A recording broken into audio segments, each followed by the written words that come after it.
के सामने पेश करें। जो कभी भ्रष्टाचार के खिलाफ आवाज उठाते थे, आज भ्रष्टाचार के दलदल में डूब चुके हैं। एक नहीं पांच ईडी के समन को नकार कर अब इस स्थिति में पहुंच गए कि कोर्ट को ही निर्देश देने पड़े कि उसके सामने हाजिर हो।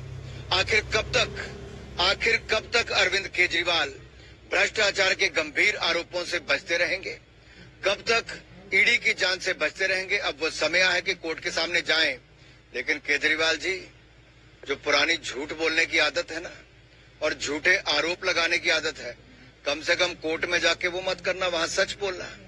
क्योंकि पहले भी आपने बहुत सारे झूठे आरोप लगाए, फिर कोर्ट में जाके उन लोगों से माफी भी मांगी। आपने बड़े ईमानदारी के सर्टिफिकेट उप मुख्यमंत्री मनीष सिसोदिया जी और सांसद संजय सिंह जी को भी दिए, लेकिन कोर्ट ने उनको भी बेल नहीं दी। ये आम आदमी पार्टी के भ्रष्टाचार को उजागर भी करता है और उसके ऊपर मोहर भी लगती है।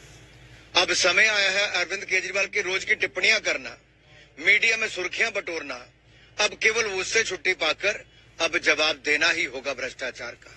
सर, फंड के एलोकेशन को लेकर के पहले कर्नाटक के मुख्यमंत्री, अब केरल के मुख्यमंत्री जंतर मंतर पर प्रोटेस्ट कर रहे हैं। दिल्ली के मुख्यमंत्री भी शामिल होंगे, पंजाब के मुख्यमंत्री भी शामिल होंगे। अलग देश की मांग, ये संयोग या प्रयोग, ये कांग्रेस और कांग्रेस के गठबंधन दलों का एक के बाद दूसरा हमला भारत पर और भारत के टुकड़े करने पर, ये संयोग है या प्रयोग?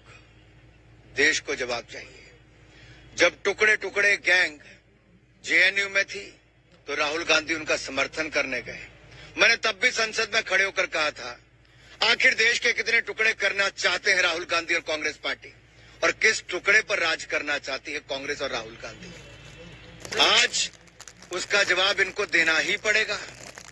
ये एक नहीं अनेक उदाहरण मिले। जब प्रधानमंत्री मोदी जी ने सेंगोल को नए संसद भवन में लाए, तमिलनाडु को जो मान सम्मान नरेंद्र मोदी जी की सरकार ने दिया, अपने इतिहास परंपराओं को आगे बढ़ाया, भारत को नया संसद भवन दिया, तब भी उसका विरोध कांग्रेस ने किया। क्या ये तमिलनाडु का सम्मान कांग्रेस को मंजूर नहीं था? अगर भारत की सीमा पर कोई फौजी, कोई हिमाचल का, उत्तराखंड का, पंजाब का, राजस्थान, हरियाणा का, कहीं का हो, क्या उसको गोली चलाने से पहले देखना पड़ेगा कि टैक्स किस राज्य से आया है? किस राज्य के टैक्स पेयर के पैसे से इस गोली, इस बंदूक को खरीदा गया है? क्या कोविड का मुफ्त इंजेक्शन लगवाने के लिए, वैक्सीन लगाने के लिए गरीब को पहले सोचना पड़ता कि ये सब्सिडी जो वैक्सीन की मिली है, ये किस राज्य के टैक्स पेयर ने दी है? क्या गरीब को मुफ्त अनाज मिलता है, आज उसको ये भी सोचना पड़ेगा कि किस राज्य से इसका टैक्स का पैसा आया है? आखिरकार ये देश को टुकड़ों में देखने की राजनीति कांग्रेस क्यों कर रही है? कभी दक्षिण भारत के एक मुख्यमंत्री के बेटे से ये बयान करवाती है सनातन धर्म को कुचलने की, खत्म करने की, जड़ से मिटाने की। कभी हिंदी के खिलाफ तो कभी हिंदू के खिलाफ इनके बयान आते हैं। ये संयोग है या प्रयोग है? और मैं एक सवाल और पूछना चाहता हूं, आखिरकार अपने काले कारनामों को छिपाने के लिए ये सब एक मंच पर आए।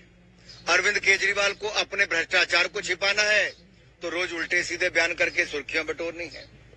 अगर कर्नाटक की सरकार को अपने गारंटियां फेल होती दिख रही है, जो पूरी नहीं हो रही, उनका मजाक उड़ रहा है वहां पर, मुख्यमंत्री कहते पैसा नहीं है, तो वहीं पर उनके हिमाचल प्रदेश के मुख्यमंत्री कहते हमने तो कभी सरकारी नौकरी का वायदा ही नहीं किया था।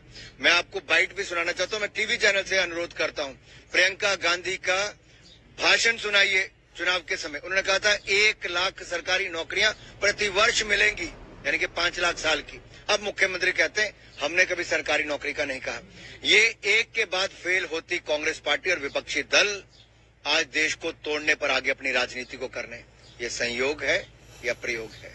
कांग्रेस ब्लैक, ये साफ दिखता है कि जब कांग्रेस का चेहरा बेनकाब होगा, एक लड़खड़ाती चरमराती अर्थव्यवस्था 2014 में जो कांग्रेस छोड़कर गई थी, घोटालों से भरा हुआ अपने 10 साल का कार्यकाल छोड़कर गई थी, देश की साख को गिराकर गई थी, वो 10 साल में देख नहीं पाई कि देश मोदी जी के नेतृत्व में कितना मान सम्मान दुनिया भर में पाया है। वो ये नहीं जान पाई कि कैसे 10 सालों में 10 लड़खड़ाती चरमराती अर्थव्यवस्था 5वें नंबर की अर्थव्यवस्था बन गई और अब तीसरी सबसे बड़ी अर्थव्यवस्था बनेगी। वो ये भी कांग्रेस तड़प रही है कि कैसे मोदी जी ने भ्रष्टाचार मुक्त सरकार दी है। अब इन बातों का जवाब तो कांग्रेस के पास है नहीं। मोदी की गारंटी पास हो गई, मोदी की गारंटी की साख बढ़ गई, वहीं कांग्रेस की गारंटियां फेल होती नजर आती हैं हर राज्य में। सर, यूनिफॉर्म सिविल कोड पास करने के बाद उत्तराखंड देश का पहला राज्य बन गया है जो यूसीसी बिल इंप्लीमेंट कर देगा। मैं उत्तराखंड की सरकार को बधाई देता हूं और साथ ही उत्तराखंड की जनता का आभार प्रकट करता हूं। जब हम चुनाव में गए थे तो हमने कहा था यूनिफॉर्म सिविल कोड लाएंगे। जनता ने हमें अपना आशीर्वाद दिया और हमारी सरकार ने, भारतीय जनता पार्टी की सरकार ने उत्तराखंड में यूनिफॉर्म सिविल कोड लेकर आए हैं। ये भारतीय जनता पार्टी ने जो धारा 370-35A को जम्मू कश्मीर से हटाने की बात कही थी, ट्रिपल तलाक से निजात दिलाने की बात कही थी, भव्य राम मंदिर बनाने की बात कही थी, भ्रष्टाचार मुक्त शासन देने की बात कही थी, और ये सारे वायदे तो हमने पूरे किए ही। अब